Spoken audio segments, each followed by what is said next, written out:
주변에 계약 과정에서 크고 작은 분쟁이 생기는 경우 생각보다 자주 보셨을 텐데요. 사실 몇 가지만 미리 알아두셔도 훨씬 안전하고 깔끔하게 계약을 마무리할 수 있습니다. 오늘은 계약 단계에서 절대 놓치면 안 되는 부분을 짚어드리도록 하겠습니다. 첫 번째, 가장 중요한 건 역시 돈 문제입니다. 계약금, 중도금, 잔금은 단순히 언제쯤 준다 하고 말로만 약속해서는 절대 안 됩니다. 계약서의 날짜와 금액을 아주 구체적으로 기재해야 해요. 예를 들어 다음 달쯤 드리겠습니다 같은 애매한 표현은 나중에 분쟁이 생겼을 때 굉장히 불리해집니다. 실제로 대법원 판례 2015년 4월 23일 선고 2014-231-378에서도 이런 경우가 있었습니다. 계약금 일부만 주고 나중에 주겠다. 그래도 계약 해지는 가능하다고 주장했지만 법원은 받아들이지 않았습니다. 결국 해제 기준은 어디까지나 계약서에 약정된 전체 계약금이라는 점을 분명히 한 거죠.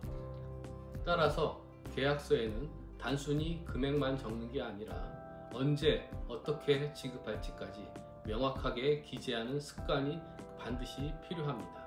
두 번째는 서류 확인입니다.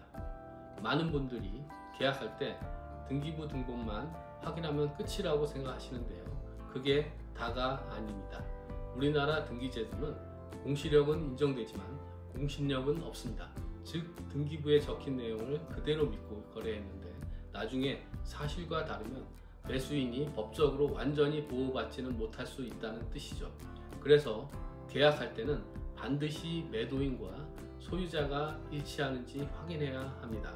이 과정에서는 매도인의 주민등록등본, 신분증, 등기권리증까지 함께 확인하는 게 안전합니다. 그리고 여기에 더해 꼭 확인해야 할 게 바로 건축물 대장입니다. 건축물 대장에는 건물의 용도, 층수, 구조, 면적이 기록되어 있는데요.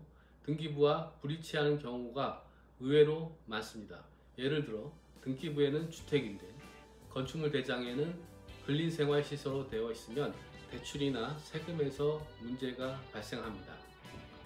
또 건축물 대장과 실제 건물이 다르면 불법 증축일 수도 있어서 매수인이 철거 명령이나 벌금을 떠안을 위험도 있습니다.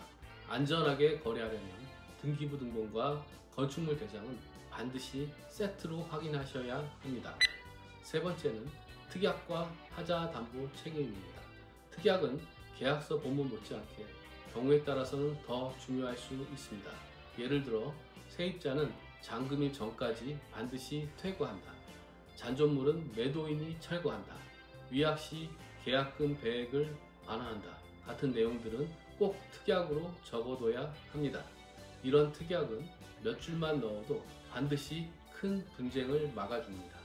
또 하자 담보 책임도 반드시 알아두셔야 합니다.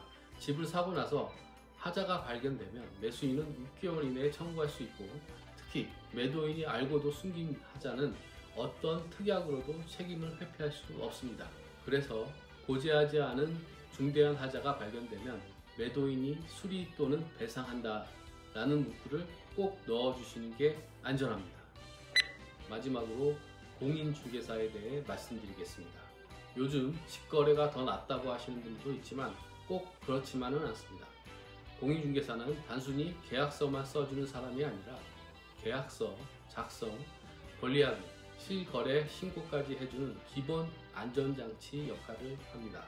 또 거래 과정에서 문제가 생기면 제3자의 조종자 역할을 해서 불필요한 분쟁을 줄여줍니다. 무엇보다 같은 지역에서 오래 일하다 보니 시세나 거래 분위기, 지역 특성을 누구보다 잘 알고 있습니다.